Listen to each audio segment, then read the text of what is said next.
Please turn your Bibles with me over to Matthew chapter 9. And some of you are probably wondering, have been watching me for almost 5 years, why I have my big Bible. I have not lost my little Bible. I know exactly where it is. But we're going to look at an Old Testament passage this morning as well as what we're looking at about the life of Jesus. In Matthew chapter 9, we have seen things change. Jesus has come back from his retreat with the disciples. That didn't go too well. It didn't really work out according to plan. And he's consistently been picking fights with the religious leaders. We saw the situation with the paralytic, where he basically backed them into a corner. And then we saw the situation where he picked Matthew, the tax collector. We talked about that last week. And we got the audio on that one last week. Actually, the audio was awesome on that last week. Now I'm wishing my allergy medicine would keep up because I sound a little funny to myself. And it's going to come through with the new audio because it's going directly into these things. Okay. That's what happened. Jesus was partying with Matthew and his friends, the tax collectors and sinners. And the religious leaders came and said, "What's the deal?" They didn't come to Jesus. They came to his disciples to cause trouble. And Jesus answered them and said, it's not the sick that need help. It's those who are unwell that come to this position. And he says, I want you to deal with this one passage out of Hosea chapter 6, verse 6. I desire mercy, not sacrifice. And with that one passage, he just shut them up for a little while. That doesn't last very long, right? Let's see what happens. Now we're in Matthew chapter 9, verse 14. Then John's disciples, remember John? You guys remember John? Right? The one that came and said, he's the one, right? And now he's in prison. He still has followers. John has disciples, right? And they're watching what Jesus is doing. And they come to him and they said, John's disciples came and asked, how is it that we and the Pharisees fast, but your disciples do not fast? Well, you got to give this to them. They talked to Jesus directly, right? That's good. That's good. It wasn't like then, they didn't come to Jesus' disciples and said, hey, how come you guys don't fast? Right? Here's their problem. Their problem is,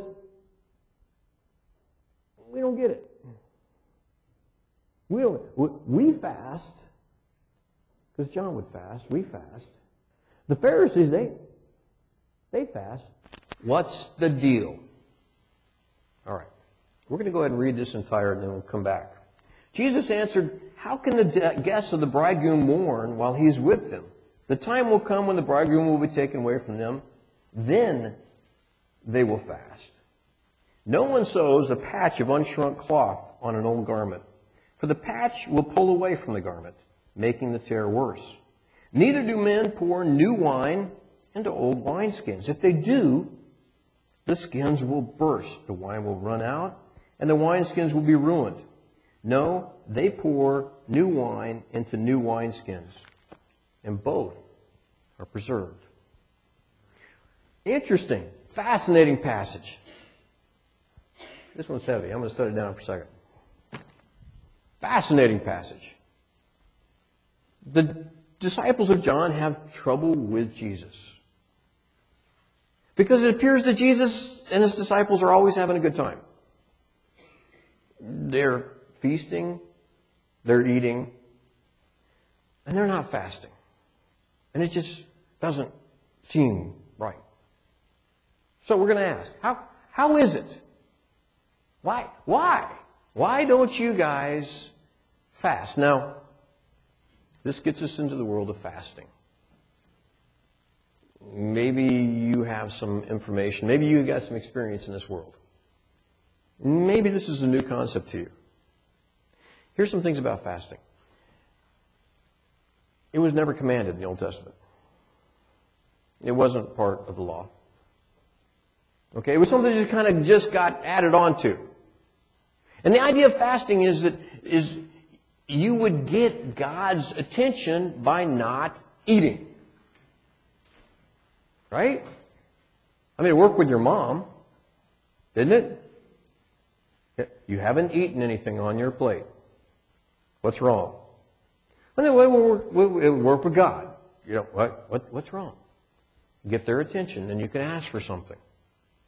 The problem is that fasting became kind of this thing that you were expected to do. Now, I don't know if you've ever tried to fast. I mean, some of us are better at it than others, right? Some of us miss one meal and nobody wants to be around us. And some people can go days without eating and you don't even notice. And we saw some, remember back in the Sermon on the Mount? We had Jesus talk about it. It was one of the illustrations about doing spiritual things for people to see, fasting. Because people would make sure that they knew you were fasting. He said, yeah, you know, they would wear different clothes. They would look disgruntled. You know, I'm so hungry. I'm so hungry. You know, I haven't eaten. Well, now it's 3 days. 3 days. I normally only fast for 2, but 3 days this time because I want this to. Jesus said, well, you just got your reward. You were after praise from men, that's what you got. Now, let's deal a little bit more with fasting before we go on. Turn your Bible with me over to the Old Testament, Isaiah chapter 58. This was already a thing in the 7th century when Isaiah was there, 7th century BC. Isaiah chapter 58. We're going to start reading in verse 3. Why have we fasted, they say, and you have not seen it? Why have we humbled ourselves, and you have not noticed? It doesn't work. It's not working. And the question is why? Hey, we fasted. Hey, we humbled ourselves. We haven't got your attention. It says, yet on the day of your fasting, you do as you please and exploit all your workers. Your fasting ends in quarrels, in strife, and in striking each other with wicked fists. You cannot fast as you do today and expect your voice to be heard on high. Is this the kind of fast I have chosen? Only a day for man to humble himself? Is it only for bowing one's head like a reed and for lying on sackcloth and ashes? Is that what you call a fast? A day acceptable to the Lord? Obviously, God is not happy with what they're doing and calling a fast. Right? Why? Because they treat each other terribly. Maybe they're a little grumpy. They haven't eaten. He says, you think that's what gets my attention? You think that moves me? He says, let me give you some ideas. In verse 6. Is not this the kind of fasting I have chosen? To loose the chains of injustice, to untie the cords of the yoke and set the oppressed free and break every yoke? Is it not to share your food with the hungry and to provide the poor wanderer with shelter? When you see the naked, to clothe him and not turn away from your own flesh and blood? Then your light will break forth like the dawn, and your healing will quickly appear, and then your righteousness will go before you, and the glory of the Lord will be your rear guard. Then you will call, and the Lord will answer. You will cry for help, and He will say, here I am. This idea that you're going to force God's hand, that you're going to get something done that you want to have done because you don't eat, has really gotten out of hand here, hasn't it? God says, well, you've completely missed some things. Well, first off, you missed who I am and who you're trying to talk to. Let me tell you what I would rather have you do. You see somebody naked, give them some clothes. You see somebody hungry, you share your food with them. That's the kind of thing that I notice because I'm going, wow, they are growing spiritually. They are learning. Now, the disciples of the Pharisees fast. John's disciples fast. And some of them we know fast on a regular basis, even though it was never commanded to do that. And it became kind of a religious thing that you could do, you could compare, you could quantify, you could do better than somebody else.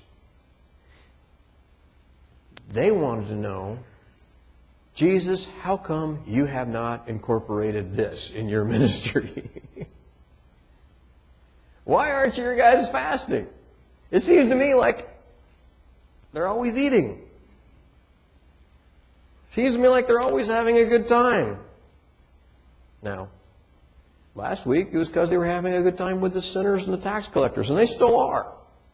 But here's something specific you can get at. You're not fasting.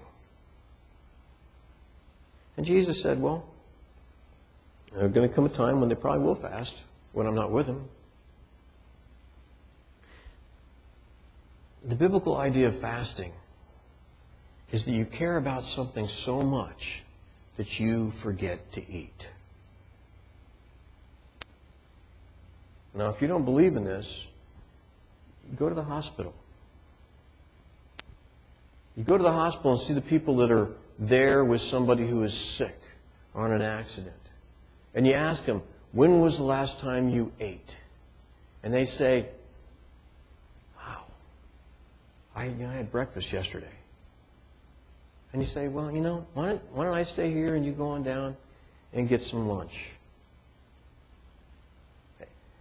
When you care about the oppressed, when you care about the people who are not clothed, when you care about the hungry, when you care about those things, you can fast.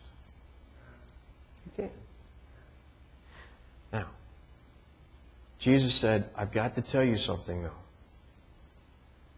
You're not going to take your concept of fasting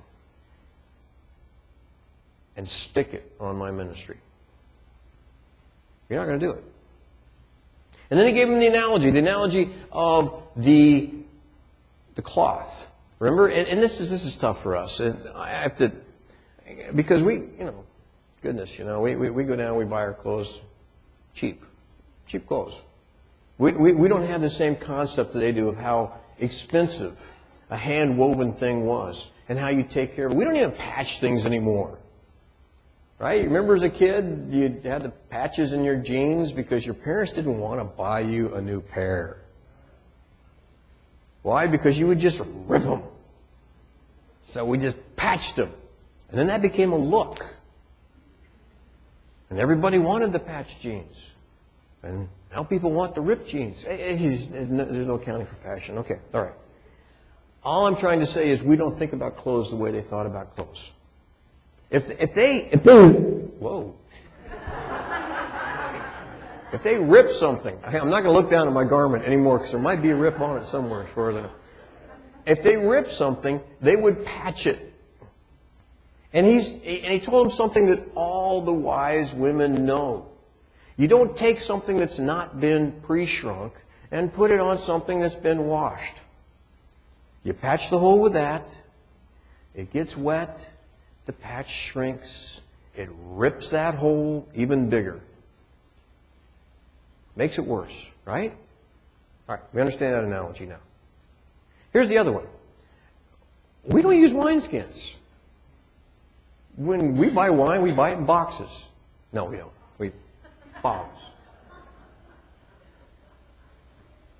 Bottles. Bottles that can handle the fermenting of wine.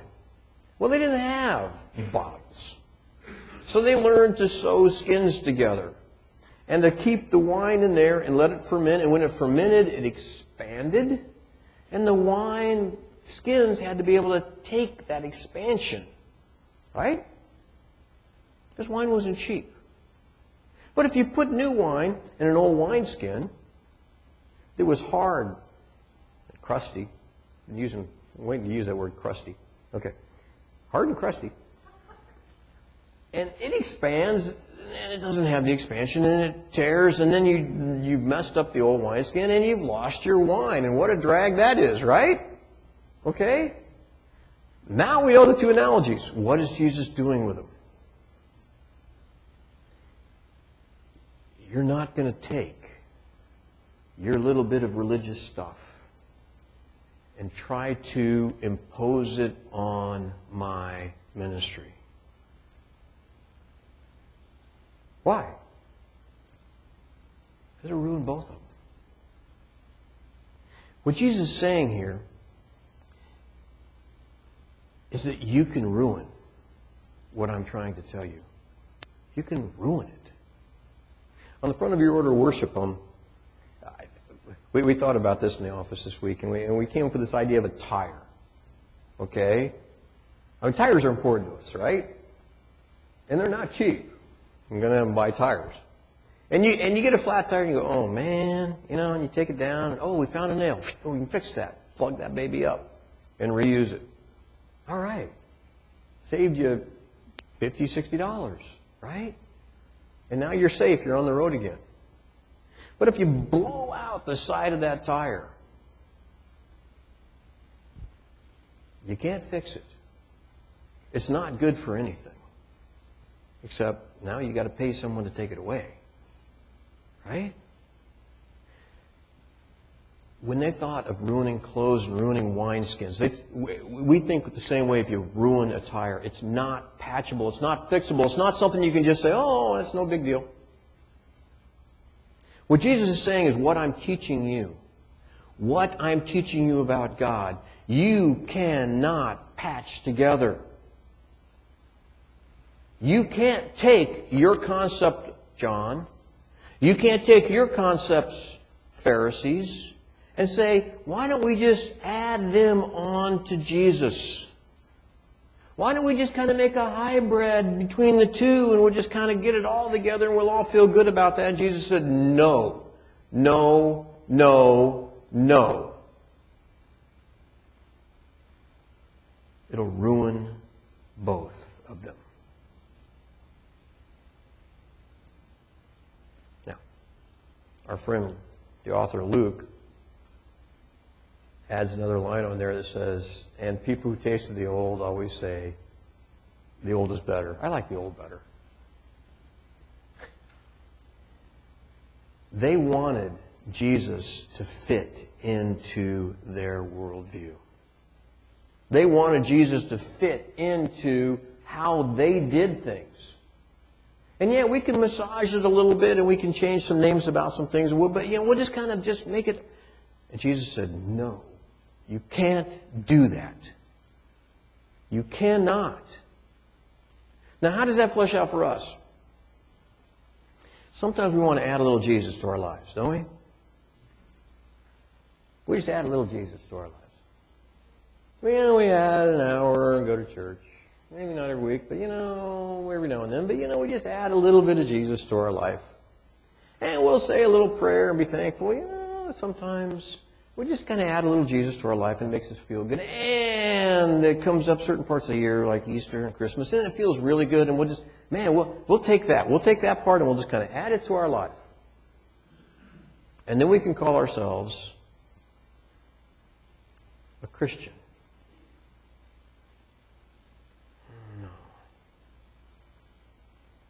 No, when Jesus says, in order to follow me, you need to take your cross. You need to lose your life. You need to make a commitment that is so radical that it changes everything. That you die. You die. You die with Him in baptism, raised to a new life. It's not a matter of just adding a little bit here and there. And you can't do that. Jesus said, it'll ruin all of it. So if you're trying to look at Jesus in context of how you want your nice religious world to be, His message to you is,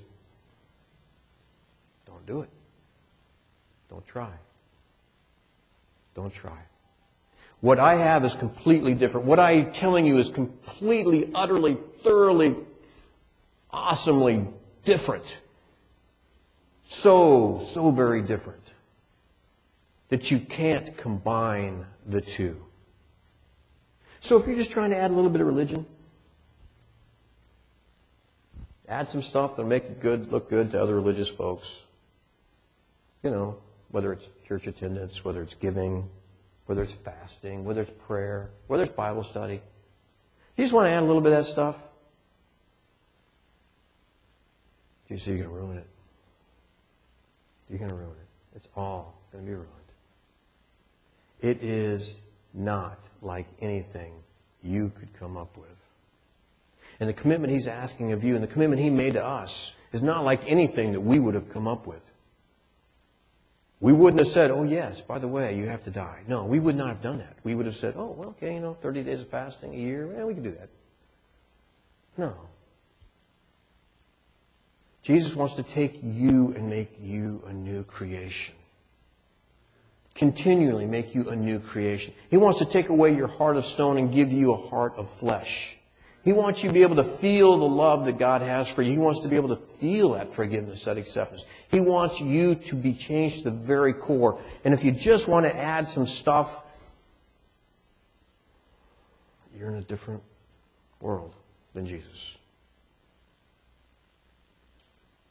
And what we're about to do won't mean much to you at all, except maybe just another religious thing that you do. But if you believe that God loved you, that He loved you so much that He sent His Son, if you believe that God has from the beginning always loved you and cared for you, and that He has provided all you need in Jesus, and He made that sacrifice, and what we're about to do is a life-changing thing. And a reminder every week of how much you are loved and how lovable you are.